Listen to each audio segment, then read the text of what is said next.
Asifuni kuphela inkinga kangezo umlando fukamchunu kulandela ukuthi inkantolo isiphinde yamudla ngecala lokwecwasa nokwethuka labo abajola ngokobulili okufana bangaphansi kwenhlangano i-LGBTQAI+. Uphakela umsakazi nensizwa obambisene nazo banale ubusuku bokuqala kobubili lapho behambise khona umthandazo entabeni yakwaNongoma okuthandazela isizwe saseNingizimu Afrika ngaphansi kwenkinga esizwe esibhekene naso. Okhulumela iZimbabwe ulubekela gcwala umlomo lokuthi iZimbabwe icebe igolide lindathane okwamathuba imisebenzi lapha eZimbabwe walisho nokusho ukuthi iZimbabwe isicebe ukudlula iSouth Africa ngokomnotho. Abakuleli basadidekile ngenkulumo eyenziwe uGeneral Mphanya we-South African National Defence Force landela ukubonakala amasosha eshanda izimoto zawo zempi. Kanti uFloyd Shivambu usinikeze umlando ocebile kakhulu ukuthi ngabe abokufika kuleli indaba yabo iyaqalaphi njengoba esilandise umlando othinta umlungu oqala wafika lapha eSouth Africa uJan van Riebeeck lapho esambona edabuka noma eqhuma olwandle kungabonakalanga ukuthi uvelaphi. Kodwa ke mbukeli sokuthatha sikubeke kwizona lezi ihlukane sekuphathele zona namhlanje sicabanga ukuthi izona ngempela zinohlonzo ngoba hlala siphethe eshisayo nehamba phambili. Oyena kwakho ukuthi nje mawusabukele indaba esiphathele zona njengamanje ube ulike ivideo uyibukele usubscribe ke mase uyathanda nje ukuthi ukhulise le channel nathi siqhubeke sikhule ngokomsebenzi. Lapho khona ke ofisa ukuthi ube nombono i-comment section yakho ke la khona ezokwazi ukuthi ubeke umbono wakho. Thina ke okwethu njengamanje ukuthi sikuthatha sikubeke kuyihloko okuyizona esiphethe njengoba siqale lapha sakuvezela ukuthi inkinga kangezo umlando fukamchunu ayifuni ukuphela kulandela ukuthi inkantolo esiphinde yamudla ngecala ayefakelwe ilaba abangaphansi kwenhlangano abajola ngokomlili obufanayo inhlangano i-LGBTQAI+.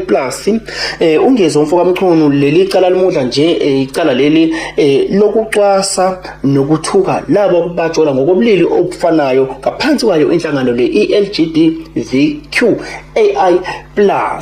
Noma bendunisela ngezinqa inohlefana nje nenzani ngempela lamanyala niwenzani ngoba yimini umelusi la yimini umuntu obheka isimo la manini akhandaneni train nduniselane le nukuhlama le kude hayi la nizokhanda into onithatha ubhinqa bethu nithande isiko lethu nithatha impepho yethu niyembathe nenze lamanyala niwenzayo fusegani itabani kusho mina manje fusegani zitabani nivunulela ngivunulo kaZulu nivunulela ngihlola umhlola manje ujama kuzeliwe masingavumela lento izwe lethu lifile ngeke obaba omkhulu bevume life ngathi ngeke bevume life ngathi ngeke sikhona nje sinamashinga nje fusekani izitabani kwamayimaye lapha gcwele itabani ubusuku nemini abantu abasalali usuku nemini itabani ziyabhensuza lapha ziphema amahalbi sekungena namahalbi lapha na thuka kunentuthuko amapha ayibona intuthuko yensango nama drugs gcwele amahosha abadayisa bukhoma lapha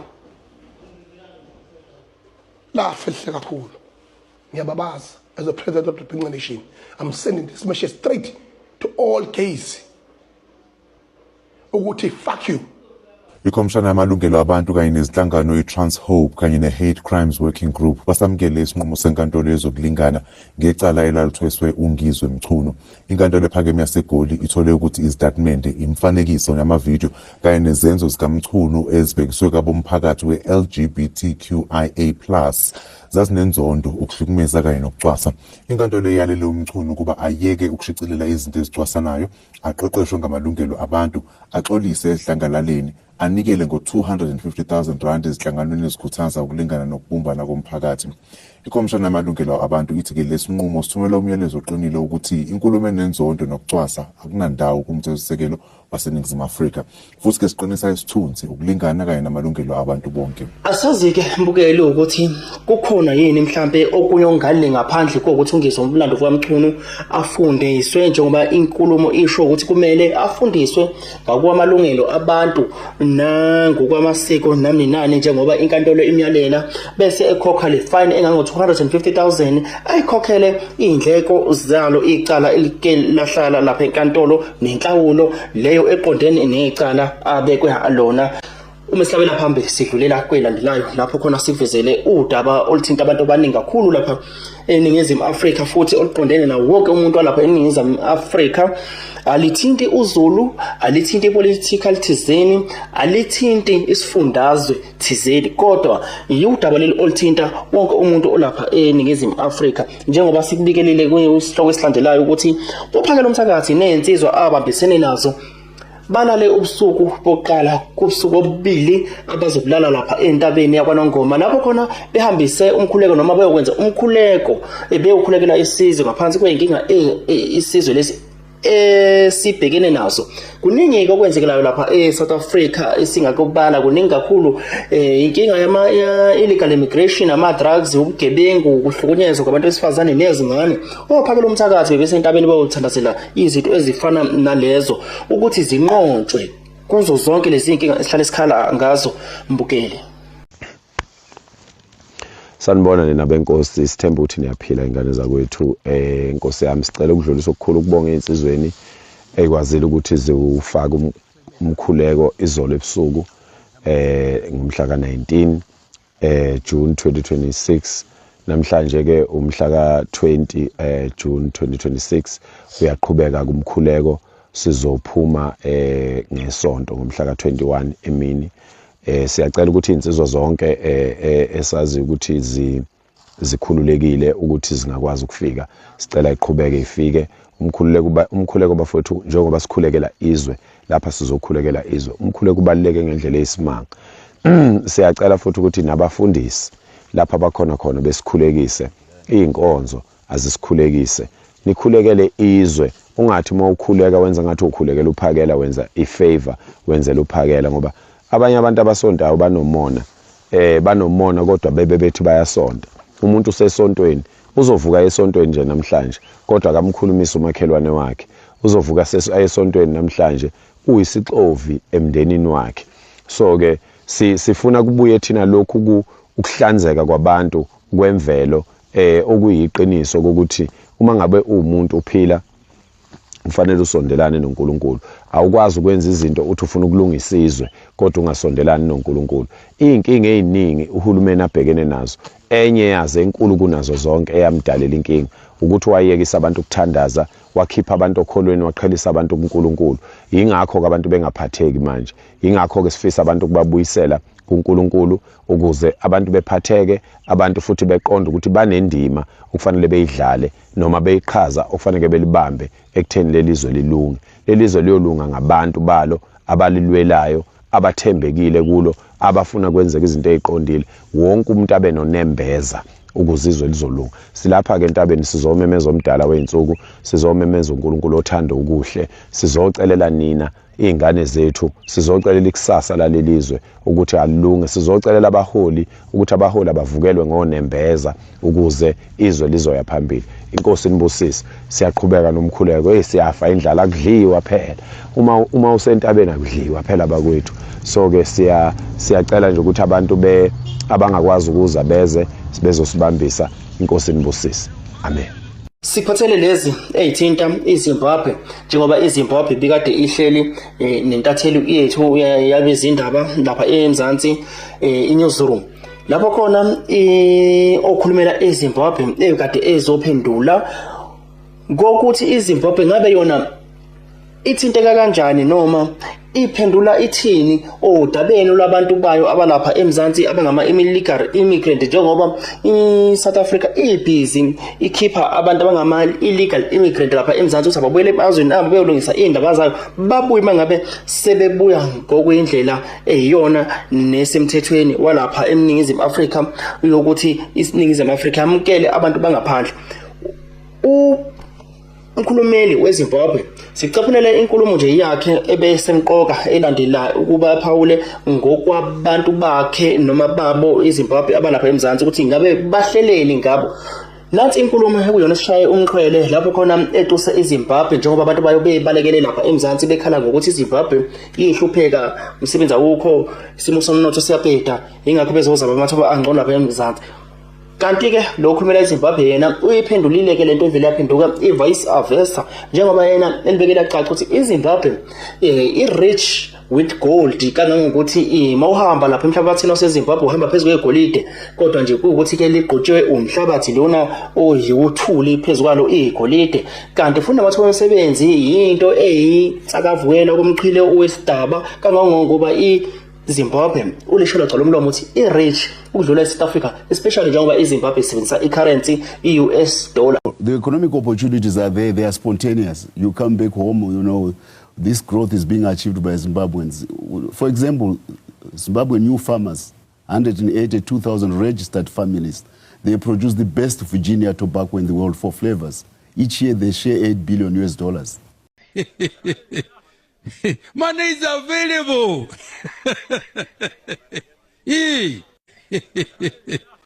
Each year, annual, each season. And we have got another 2 million young people digging gold in Zimbabwe. Gold is everywhere in Zimbabwe. I want to assure you people and assure the country, the economy is now on.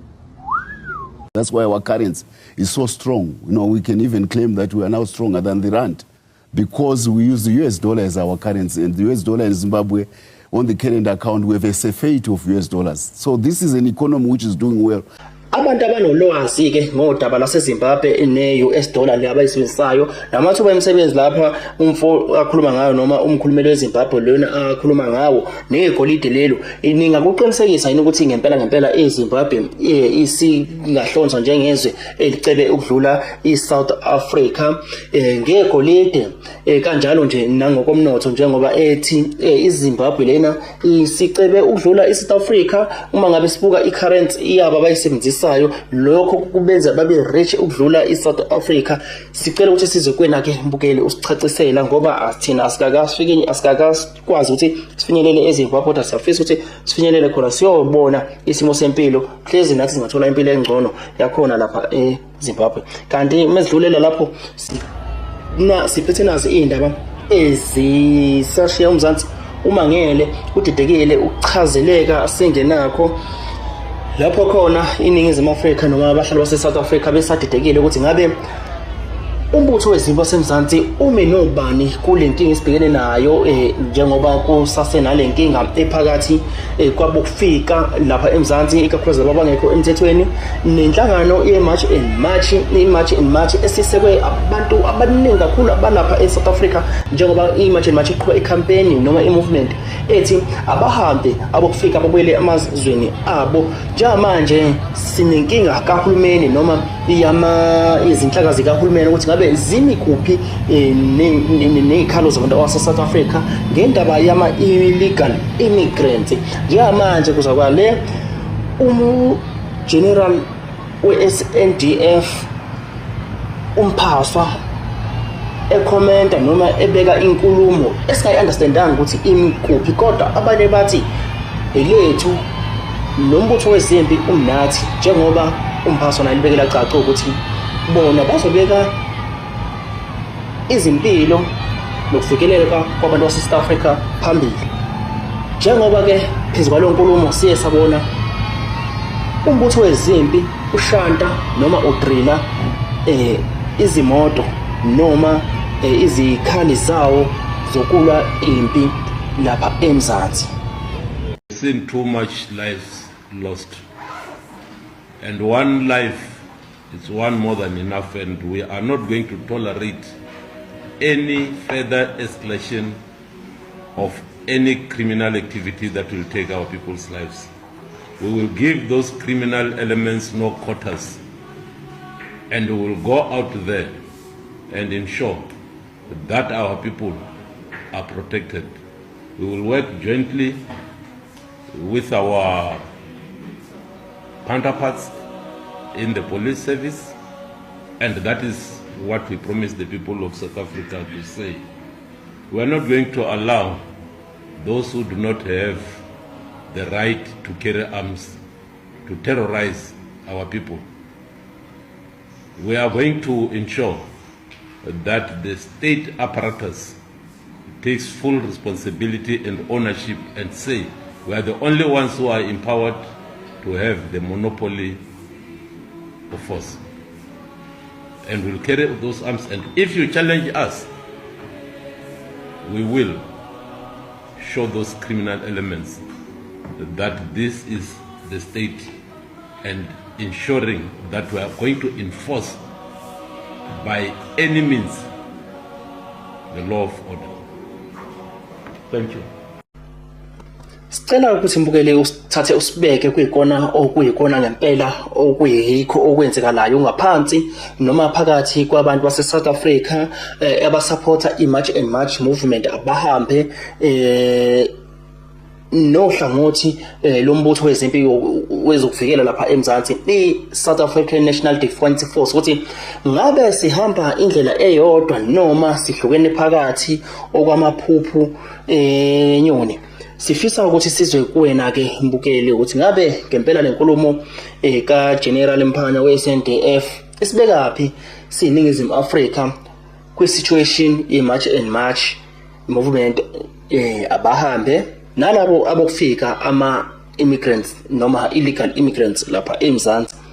Mesabela phambili mbukeli siphathele udaba lapho khona uFlor Shivambu eloke eshaye ibuya njalo udabeni labantu bokufika noma singamuzwa noma singazi ukuthi ngempela yena ungakulophi uhlangothi njengoba inkulumo zakhe ziyale ziphinde zile njengamanje uthinte udaba esingakaze silibheke engazi ukuthi wena mbukele uzothi mangabe ulalela lolu daba uliqonde kanjani noma ulubone luzoba nasiphi isikhululo inkinga esibhekene nazo njengamanje ye-March and March abahambe nama illegal immigrants noma ama-immigrants angafuni ukuyela emazweni abo lapha eMzansi ikakhulukazi amaningi awo asehleli ngokungemthetho lapho uFlor Shivambu avele ayigagula emva indaba ukuthi ngabe yaqala phi le nkinga yama-immigrants lapha eMzansi noma ama-illegal immigrant lapho khona esithathe wasilandisa ukuthi indaba isuka le kumlungu owafika lapha eMzansi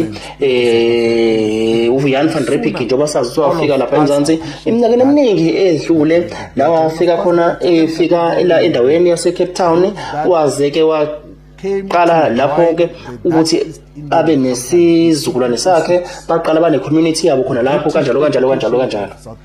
Historically, the first undocumented and illegal immigrants in South Africa are those people that arrived in 1652 in the Cape as colonial settlers. That is the first group of colonial settlers, undocumented illegal immigrants that got to take over our land. And that is what all of us must appreciate. That when the Dutch East Indian Company arrived in South Africa with colonial settlers who came in the pretext that they are going to establish a refreshment station and later on expanded to the entirety of South Africa to take our land, to use their military superiority, to use the fact that they had guns against us. They took our land. That is the first category of illegal and undocumented immigrants into South Africa. And the sooner all of us appreciate that, the better. And of course, the second category will be those that came to join the Dutch East Indian Company in 1806, the British occupation of South Africa and annexation of Natal later on, or the place that they got to name Natal, which is KwaZulu. And then that is what got to happen. And then the third category of illegal and undocumented immigrants came after the discovery of diamonds in Kimberley in 1867. And then in 1886, with the discovery of gold, that is when there was the so-called gold rush. That is when the highest number of illegal immigrants came from all parts of Europe and all parts of the other world, Australia, the Americas, and everywhere. And these were Caucasians, white people, who came to invade our land. And then they got to fight amongst themselves to the exclusion of the black majority and Africans in particular in the allocation and the benefit of resources. So the sooner all of us appreciate that the first group of illegal immigrants are the colonial settlers and invaders in South Africa, the better, because that is the reality that we are confronted with. But in context, we want to then deal with some of the issues that are very important. Is that with the discovery of gold in 1886, the British colonial settlers, who had, of course, pushed the Afrikaners or the Dutch settlers from coastal South Africa into inland. So like the coastal South Africa will be the Cape and Natal. So the only provinces in the 4 provinces that existed, or the 4 semi-autonomous states that existed before the Union of South Africa, the coastal components of that was Natal and the Cape. And the British imperialism, they got to occupy the Cape and Natal because they thought that the coastline is of strategic economic value. Because it has got access to the oceans, they will be able to trade with other parts of the world easier without being inland, which was mostly utilized and reliant on agricultural production and that as a primary form of the economy. Now, with the discovery of gold in 1886, the colonial settlers, particularly Cecil John Rose, who at some stage was the governor of the Cape Colony, they then began to agitate for the British takeover of the republics, which belonged that time nominally to the Afrikaners, to the Dutch colonial settlers. So an agitation began to say that we cannot have so much gold in the control of the Afrikaners. We cannot allow such a strategic mineral in the global economy to continue in the hands and control of the Dutch colonial settlers in any way. Globally, they do not have military powers similar to the British Empire, which was a superpower at that particular period. As a result, in 1899, the British colonial settlers agitated for a war between themselves and the Dutch colonial settlers, who had now identified themselves as Afrikaners. So what that means is that white people, the Caucasians that were here in South Africa, began to have a war amongst themselves. And they agreed when they started that war that in whatever they do, even if they are cornered, they must never ever co-opt the black majority.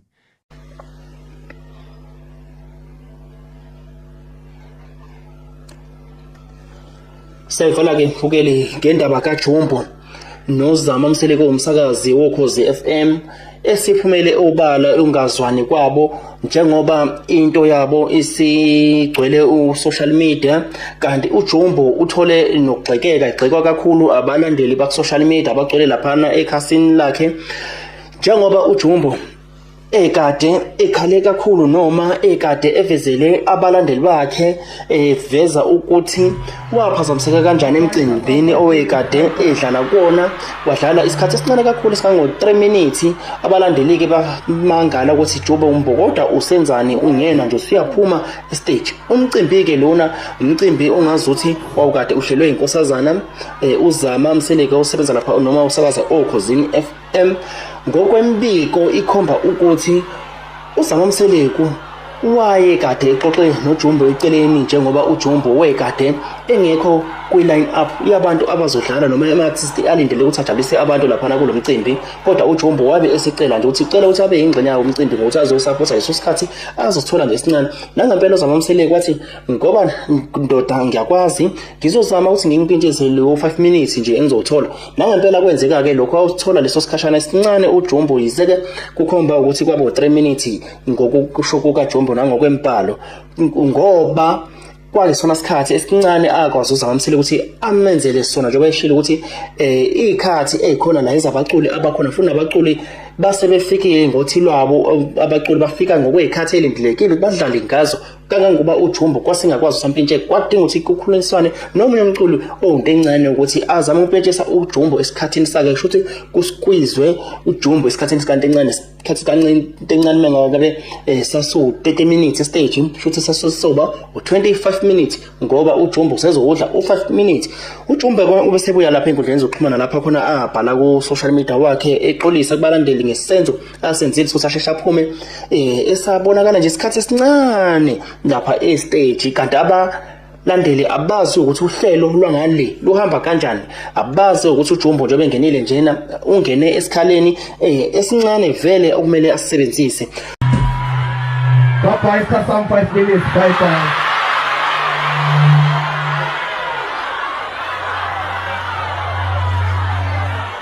Hey Jumbo I got